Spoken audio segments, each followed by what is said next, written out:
Oke, halo semuanya. Kembali lagi di Belajar Data. Kita akan melanjutkan dari apa yang sudah kita coba untuk di part sebelumnya ya. Jadi di part sebelumnya kita coba untuk melakukan sedikit inspeksi data terkait ini data apa, bagaimana cara melakukan filter, memilih kolom, menghitung jumlah nilai yang unik dalam data tersebut. Nah, sekarang di sini saya mau memunculkan sebuah permasalahan ya. Dimana kalau misalkan kita lihat bahwa data dari 2019 ke 2020 di sini totalnya ada 930 ya. 930 data. Tapi ternyata company yang uniknya di sini ada 896 gitu. Maksudnya apa di sini? Kalau misalkan kita perhatikan bahwa company yang unik ada 896, sementara jumlah total datanya itu adalah 930, itu berarti di tahun 2019 dan 2020 ada pelaporan company yang tidak dilaporkan 2 tahun. Oke, jadi mungkin ada yang dilaporkan hanya tahun 2019 atau hanya dilaporkan tahun 2020. Kenapa saya bisa bilang seperti itu? Karena kalau misalkan setiap tahun dilaporkan 2 kali dan panjang dari datanya 930, seharusnya bentuk unique value dari parent company di sini bukan 896, tapi adalah 930 dibagi 2, begitu kan? Harusnya 465 gitu. Nah, ini mungkin nanti akan memberikan sedikit ketidakseimbangan ya dalam melakukan analisis karena sampel yang kita ambil itu nggak dalam bentuk waktu dan sampelnya itu nggak sesuai gitu ya. Jadi tiap tahun ternyata bukan perusahaan yang sama nih yang kita ambil gitu. Itu mungkin nggak masalah untuk sekarang, cuma kita akan ambil itu sebagai notes. Dan mungkin dari masalah itu saya mau tarik lebih lanjut gitu, inspect lebih lanjut, kira-kira apa lagi nih yang bisa coba saya teliti gitu. Saya pengen tahu gitu, kalau misalkan ternyata bentuk jumlah yang uniknya adalah 896, kira-kira company apa aja yang setiap tahunnya, maksudnya 2019 dan 2020 ya, seperti yang ada di sini, itu dua-duanya tercatat limbah plastiknya gitu. Saya akan melakukan sebuah teknik yang namanya group by. Jadi group by ini mungkin kalau biasa menggunakan spreadsheet Excel itu adalah semacam pivot table gitu. Jadi di sini saya mau mengelompokkan datanya berdasarkan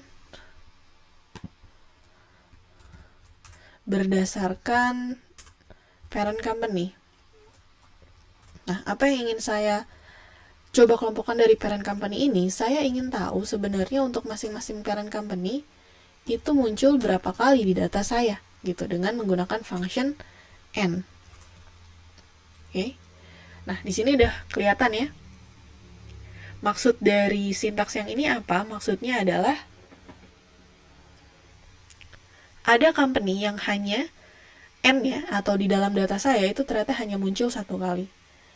Ada yang ternyata muncul 2 kali. Berarti di sini kita tahu bahwa ABC di sini seharusnya ada 2 kemungkinan. 1, di tahun 2019 dia punya 2 entry, atau dia memiliki entry untuk 2019 dan 2020, seperti itu. Oke, jadi saya akan coba mengasumsikan bahwa ini adalah case yang kedua ya. Jadi ABC ini punya data untuk 2019 dan 2020 gitu. Di sini saya bisa coba melanjutkan lagi. Saya piping lagi ya, di sini istilahnya namanya piping. Mana sih company-company yang ternyata muncul di 2 tahun, dan di sini saya dapat ada 34 company gitu. 34 company yang tercatat hasil plastiknya, limbah plastiknya di 2 tahun gitu, 2019 dan 2020. Seperti ini ya. Oke. Jadi kita bisa untuk coba menyeimbangkan datanya gitu ya. Jadi kita konsisten menggunakan sampel data dari parent company yang sama across year gitu di antara tahun 2019 dan 2020, atau kita mau membiarkan kita menggunakan pakai datanya memang data sampel yang dari mana aja gitu. Dia bisa jadi punya data di 2 tahun, dia punya data di 1 tahun gitu.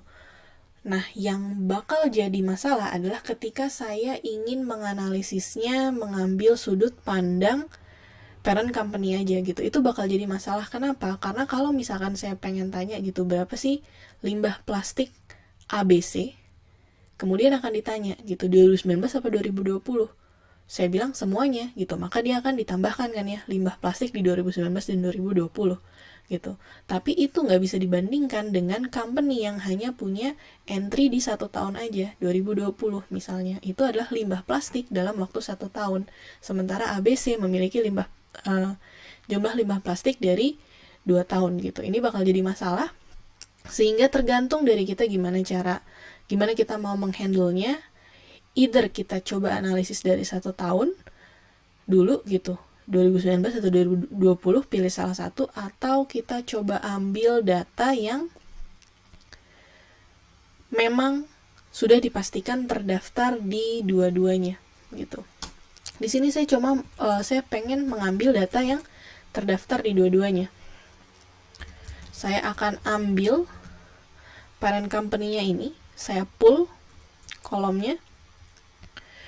Kalau misalkan saya jalankan, ini akan diambil nilainya aja gitu. Jadi dia bentuknya bukan table kalau pakai pull, tapi nilainya aja. Beda sama select ya. Nah, ini akan saya simpan di sebuah objek baru. Di sini saya bilangnya selected company.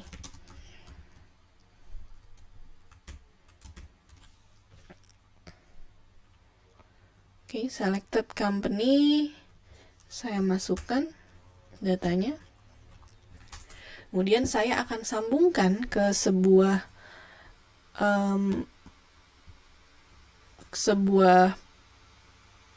sambungan sintaksnya adalah saya ingin mengambil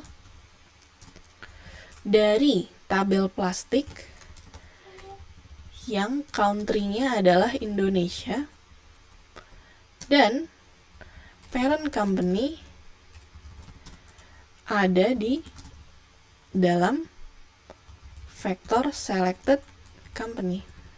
Oke. Nah, di sini kita lihat datanya hanya ada 68 ya. Datanya hanya ada 68, dan tadi kalau misalkan ingat memang jumlah company yang ada di 2 tahun itu ada 34. Jadi kalau misalkan ditambah masing-masing dari company tersebut ada 2 data, 2019 dan 2020, itu make sense kalau misalkan total datanya adalah 68. Kemudian ada satu lagi yang saya masih merasa harus bersihkan sedikit. Di sini ada yang namanya parent company unbranded. Oke. Nah, ada 2 kemungkinan di sini. Either nama company-nya unbranded atau ini menandakan bahwa ini adalah pabrik yang emang nggak punya brand. Gitu. Oke, saya nggak tahu yang sebenarnya yang seperti apa. Oke, saya nggak tahu yang sebenarnya seperti apa, tapi saya cukup skeptis untuk bisa menggunakan data unbranded di sini. Nah, di sini saya akan pasang dulu sebuah notes untuk bilang perhatikan lagi behavior dari data parent company unbranded, karena ini penting gitu. Bisa jadi ini adalah sebuah data yang sifatnya anomali dan harus kita bereskan. Nah, karena tadi kita udah belajar ya gimana caranya melakukan pengelompokan berdasarkan parent company, berarti di sini saya mau melanjutkan lagi dari sini,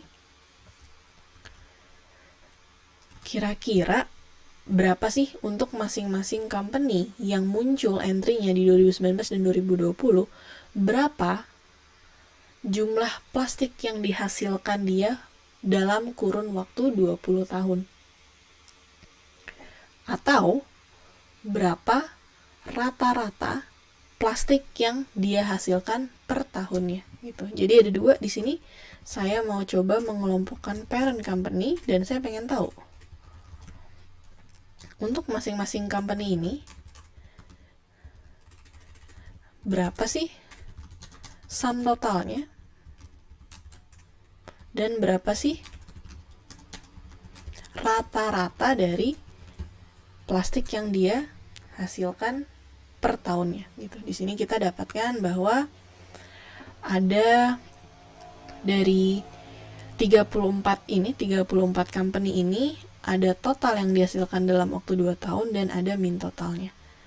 Hal pertama yang ingin saya tahu ya adalah kira-kira kalau misalkan saya ingin mencari tahu siapa sih kontributor sampah plastik terbesar secara company, di sini saya bisa menggunakan function namanya arrange. Oke. Dan di arrange ini, seperti yang sudah saya duga sebelumnya ya, ternyata unbranded ini sedikit aneh behaviornya. Gitu. Unbranded ini memiliki total yang 10 kali lipat lebih besar daripada, hampir 10 kali lipat lebih besar daripada entry keduanya, yaitu adalah Danone. Gitu. Oke, jadi ini adalah hal lain yang harus kita perhatikan bahwa ada sebuah entry dari parent company yang namanya unbranded yang bisa jadi ini tidak mewakili satu entitas, tapi merupakan gabungan dari beberapa company. Seperti itu. Oke, itu untuk episode kali ini, part kali ini. Kita belajar beberapa hal untuk melakukan inspeksi data. Semoga bermanfaat. Sampai ketemu di part selanjutnya.